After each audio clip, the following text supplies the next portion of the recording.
طريقة عمل حمص بطحينة. أهلا بكم معنا.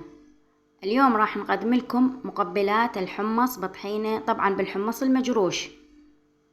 لا تنسون من التشجيع والمتابعة لنهاية الفيديو. نبدأ وصفتنا بسم الله. عندنا كوب من الحمص المجروش منقوع ومغسول لمدة 6 ساعات. هسه راح نخليه على النار حتى يغلى وينضج.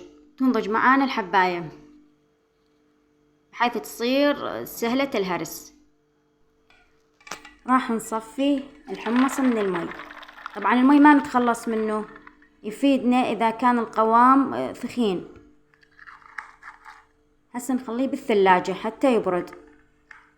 اللي يريد يستخدمه مباشرة يستخدمه، خليه يبرد شوية ويضيف له قطع من الثلج.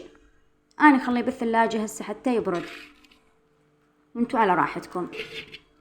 بعد ما برد نخليه بالخلاط ونضيف رشة ملح مع 8 ملاعق من الطحينية.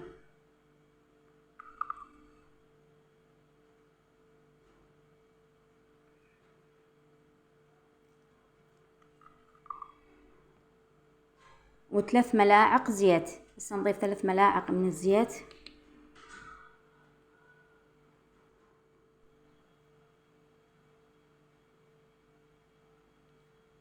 وربع ملعقة ثوم مطحون، وربع ملعقة كمون.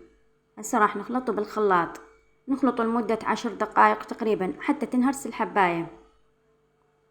إذا شفنا القوام ثقيل نضيف من ماء الحمص، وانتو حسب رغبتكم. شوف القوام اللي تحبونه. أنا راح أخلي قليل من ماء الحمص. نرجع نخلط. صار بهذا القوام المطلوب. هسه نروح نقدم. بإمكانكم تقدمونه مع زيت الزيتون أو الشطة الحارة، على راحتكم. لا تنسونا من الاشتراك والتشجيع. شكرا للمتابعة.